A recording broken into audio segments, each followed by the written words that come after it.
Since the August policy meeting, significant developments on the domestic front amidst a fast-changing global economic landscape have altered the narrative on growth inflation dynamics in India. Buoyed by a good monsoon, the Indian economy continues to exhibit strength by registering a higher growth in Q1. At the same time, there has been a considerable moderation in headline inflation. The rationalization of the GST is likely to have a sobering impact on inflation, while at the same time stimulating consumption and growth. Tariffs, on the other hand, will moderate exports. As for the global economy, it has been more resilient than anticipated, with robust growth in the US and China. The outlook, however, remains clouded amidst elevated policy uncertainty. Inflation has remained above respective targets in some advanced economies, posing fresh challenges for central banks as they navigate the shifting growth inflation dynamics. Financial markets have been volatile. The US dollar strengthened after the upward revision of US growth numbers for the second quarter. Treasury yields hardened recently as expectation of rate cuts by the Federal Reserve ebbed. Equities have remained buoyant across several advanced and emerging economies. I now come to the decision of the Monetary Policy Committee.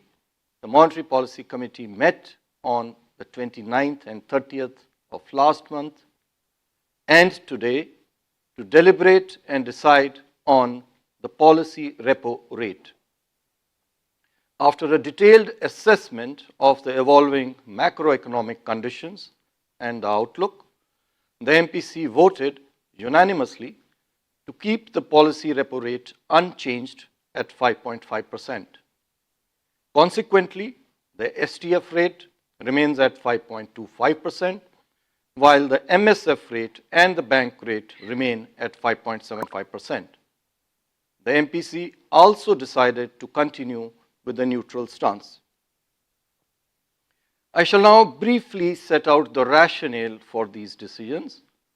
The MPC observed that the overall inflation outlook has turned even more benign in the last few months due to a sharp decline in food prices and the rationalization of GST rates.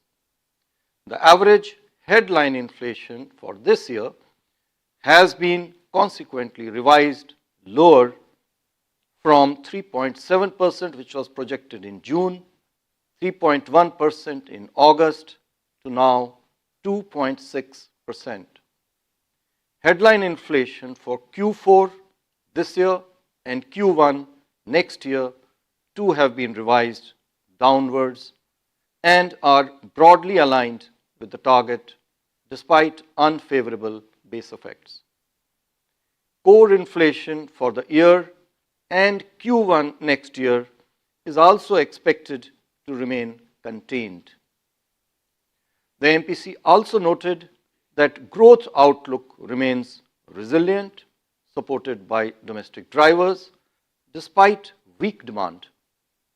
It is likely to get further support from a favorable monsoon, lower inflation, monetary easing, and the salubrious impact of the recent GST reforms. However, growth continues to be below our aspirations. Even though the growth projection for the current financial year is now being revised upwards, the forward-looking projections for Q3 and beyond are expected to be slightly lower than projected earlier. This is primarily due to trade-related headwinds, despite being partially offset by the impetus provided by the recent GST reforms. Summarizing, the MPC concluded that there has been a significant moderation in inflation. Moreover, the prevailing global uncertainties and tariff-related developments are likely to decelerate growth in H2 this year and beyond. The current macroeconomic conditions and the outlook has opened up policy space for further supporting growth. However, the MPC noted that the impact of the front-loaded monetary policy actions and the recent fiscal measures is still playing out. The trade-related uncertainties are also unfolding. The MPC therefore considered it prudent to wait for the impact of policy actions to play out and for greater clarity to emerge before charting the next course of action. Accordingly, the MPC unanimously voted to keep the policy repo rate unchanged at 5.5% and also decided to retain the stance at neutral.